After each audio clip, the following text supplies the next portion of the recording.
In one single morning, 680 warships and nearly 300,000 men collided on open water, the largest naval battle the ancient world would ever see. Rome had no navy. Rome had never won a sea battle in its history. So how did Roman farmers, soldiers who had never rowed a warship, walk away from this day with an empire on the water? The answer was a machine so brutal, so simple that Carthage never saw it coming, until it was already through their hull. A nation of farmers on a sea of wolves. Before the year 264 BC, Rome had never built a war fleet. Not one. For nearly 5 centuries, the Roman Republic had grown by marching, legion after legion, conquering the Italian peninsula one hillside town at a time. The Romans understood soil, siege walls, and the discipline of the phalanx turned maniple.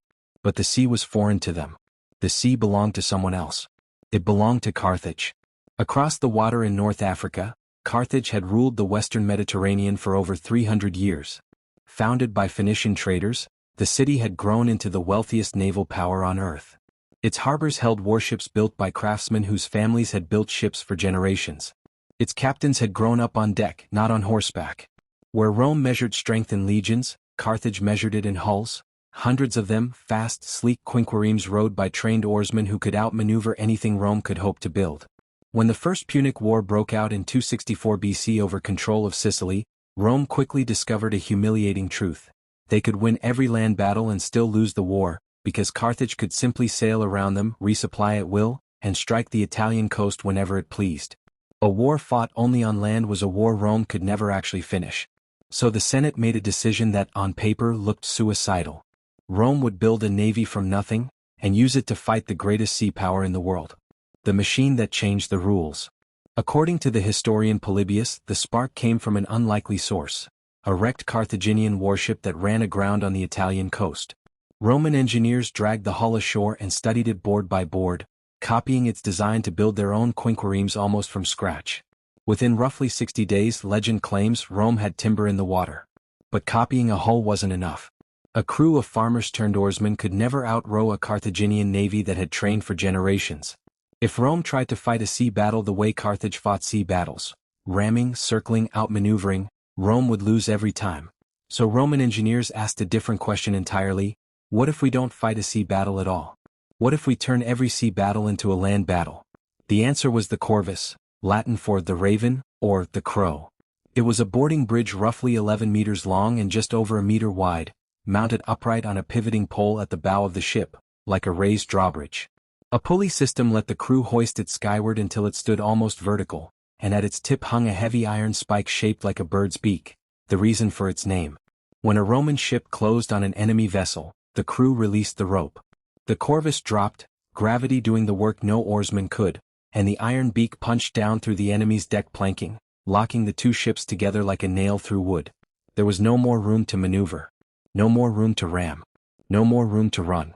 And once two ships were fused hull to hull, the fight was no longer a naval battle. It was a boarding action. It was infantry versus infantry, and infantry was exactly what Rome had spent 500 years perfecting. Roman legionaries, trained for close, brutal, disciplined fighting, could now stream across the corvus and onto an enemy deck the same way they'd storm a breach in a city wall. Carthaginian sailors, expert oarsmen but not soldiers, had no answer for a wall of shields and short swords crashing onto their ship in formation. It was, in effect, a piece of Roman siege warfare bolted onto the front of a boat. First blood at Mylae. The corvus was tested for the first time in 260 BC at the Battle of Mylae, off the northern coast of Sicily. The Carthaginian commander, seeing the strange, awkward Roman ships for the first time, reportedly laughed at their design. Clumsy, top-heavy, nothing like the elegant Carthaginian galleys built for speed. He ordered his fleet forward without formation, expecting an easy massacre. He was wrong. One by one, Roman ships dropped their corvus onto approaching Carthaginian vessels, and one by one, Carthaginian crews found Roman soldiers already storming their decks before they understood what had happened. Consul Gaius Duilius led Rome to a stunning victory, capturing or sinking roughly 50 enemy ships. Word spread fast through the Mediterranean. Rome, the land power, the army of farmers, had beaten Carthage at sea. But Mylae was a skirmish compared to what was coming. Carthage still had the larger fleet, still had the deeper naval tradition, and still believed that one battle was a fluke, not a turning point. 6 years of grinding, inconclusive war later, in the summer of 256 BC, Both sides finally committed everything they had to a single, decisive confrontation. A battle so massive that historians still argue it may be the largest naval engagement by number of participants in all of ancient history.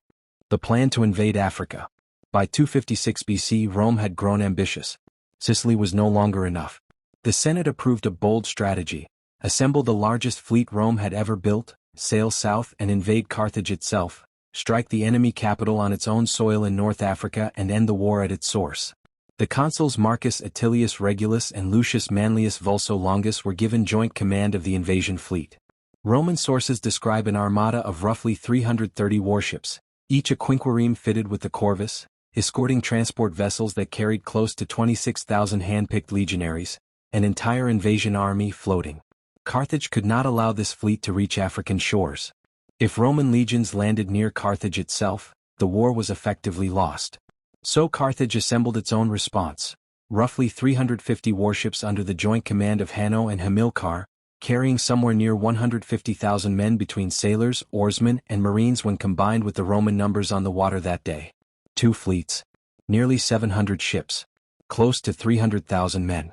All converging off the southern coast of Sicily, near a promontory called Cape Ecnomus, the lawless place, in Greek. The name would prove fitting. The formations take shape. The Roman commanders knew that transport ships loaded with soldiers and supplies were the fleet's greatest vulnerability. Lose the transports and the invasion of Africa never happens. The whole campaign collapses before it begins. So Regulus and Vulso arranged their armada into an unusual defensive shape. At the very front, 2 squadrons formed a wedge, side by side, each ship angled inward like the point of an arrowhead, with the 2 consuls' flagships leading from the tip. Behind this wedge came the transport ships, towed in a long line, carrying the invasion army and its supplies. Behind the transports came a 3rd squadron, arranged in a straight line stretching the width of the fleet, acting as a rear guard. A 4th squadron, called the Triarii after Rome's veteran reserve infantry, trailed at the very back, tasked with protecting the transports from any attack that slipped past the wedge. Seen from above, the entire formation resembled a giant triangle towing a rectangle. The wedge as the spearhead, the transports and rear squadrons as the body being protected. It was not built to be fast or elegant. It was built to survive. Carthage, watching this formation approach, devised a plan that would try to shatter it into pieces. Hanno commanded the right wing, Hamilcar the center left, and a 3rd Carthaginian squadron under Hanno's subordinate hugged the coastline on the left flank, ready to swing wide and strike the Roman formation from an unexpected angle. If Carthage could split the Roman fleet into 3 isolated fights, their superior numbers and seamanship might overwhelm each fragment before the others could respond. The battle begins, 3 fights at once. As the fleets closed, Hamilcar's center squadron did something unexpected. It turned and fled. It looked for a moment like cowardice. It was bait. The 2 Roman wedge squadrons, eager and confident, broke formation to chase the retreating Carthaginian center, pulling away from the transport ships they were meant to protect. The moment a gap opened, Hamilcar's ships spun back around, no longer running but attacking, engaging the pursuing Romans directly. At almost the same instant, Hanno's squadron swept in from the open sea to strike the rear Triarii squadron guarding the transports, while the coastal Carthaginian squadron curled in from the shoreline to hit the transport line itself. Within minutes, what had been one massive battle became 3 separate, brutal engagements spread across miles of open water, exactly as Carthage had planned. The Roman formation was broken. The invasion fleet was, for a terrifying stretch of the morning, surrounded on every side. The center, where the corvus earned Aetius' name. In the central fight, Hamilcar's Carthaginian ships tried what they knew best: speed and the ram, darting in to strike Roman hulls below the waterline and pull away before boarding could happen. It was the tactic that had ruled the Mediterranean for centuries. It ran straight into the corvus. As Carthaginian ships closed to ramming distance, Roman crews released the boarding bridges. Iron beaks crashed down through enemy decks and locked the hulls together before any Carthaginian captain could reverse oars and pull free. Once locked, there was no more room for the graceful, practiced maneuvers that had made Carthage's navy legendary. There was only a wooden bridge and a wall of Roman shields pouring across it. Carthaginian sailors, brilliant seamen but not trained for close infantry combat, found themselves fighting Roman legionaries on their own decks, in tight, brutal, hand-to-hand combat that favored discipline and formation over speed and skill at the oar. Ship after ship in Hamilcar's squadron was boarded, captured, or driven into retreat. The Roman center, though pulled out of position by the earlier chase, was winning decisively. The flanks, Rome on the brink of disaster. While the center fight tilted toward Rome, the story on the flanks was far more desperate. Hanno's squadron hammered the rear Triarii guard, and the coastal squadron pressed hard against the exposed, slow-moving transport ships loaded with thousands of legionaries who could do nothing but watch the water around them fill with enemy hulls. If those transports were sunk or captured, the entire invasion of Africa, the entire purpose of this colossal fleet, would die in the water off Sicily, along with tens of thousands of Roman soldiers who had never even reached a shore to fight on. For a stretch of the battle, it looked as though Carthage's plan to fracture the Roman formation into 3 separate defeats might actually work. The rear guard was buckling. The transports were nearly encircled. This was the moment the entire campaign could have ended in catastrophe. The return of the wedge. But Regulus and Vulso had not lost control of the center fight. They had won it and won it fast.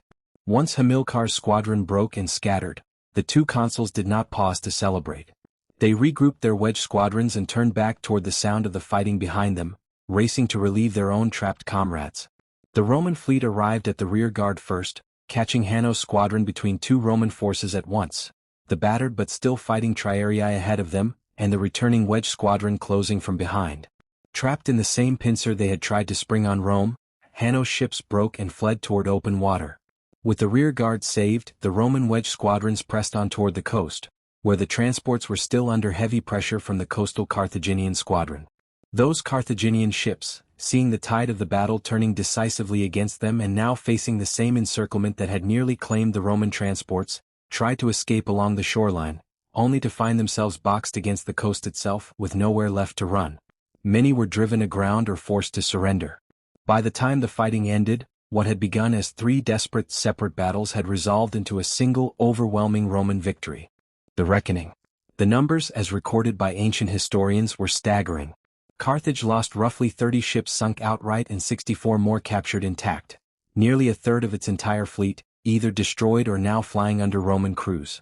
Roman losses were comparatively light, around 24 ships sunk, a fraction of the armada that had sailed south that morning. More important than the ship count was what the victory proved. A nation with no naval tradition, using a fleet built from a single wrecked hull and armed with an ungainly boarding bridge, had just won the largest naval battle the ancient Mediterranean had ever seen, against the very civilization that had ruled those waters for 3 centuries. With the sea now open ahead of them, the Roman fleet continued south, exactly as planned, and landed the invasion army on the coast of North Africa near Carthage itself. For the first time in its history, a Roman army stood on African soil, marching toward the gates of the empire that had once considered these waters entirely its own at the cost of the raven. But the corvus, the very machine that had won this impossible victory, carried a hidden price. The heavy iron-tipped bridge, mounted high on the bow, made Roman ships dangerously top-heavy and difficult to handle in rough seas, a flaw that mattered little in a calm coastal engagement like Ecnomus, but proved catastrophic later in the war. Roman fleets, weighed down by their own secret weapon, would be devastated by storms in the years that followed, losing more ships and men to the sea itself than Carthage had ever managed to sink in battle. Ancient sources make clear the corvus appears explicitly in only 2 battles of the entire First Punic War. Mylae, where it was born, and Ecnomus, where it delivered Rome's greatest naval triumph. After that, it vanishes from the historical record entirely. Some historians believe Rome quietly abandoned the device once its weight proved too costly in open water. Others argue that by then Rome no longer needed it. Roman crews had gained enough experience and confidence at sea to fight and win using conventional tactics, the way Carthage always had. Either way, the Raven had done its job. It had bought Rome time. Time to learn the sea, time to build confidence, time to transform from a nation that had never launched a warship into a power capable of winning the largest naval battle in the ancient world.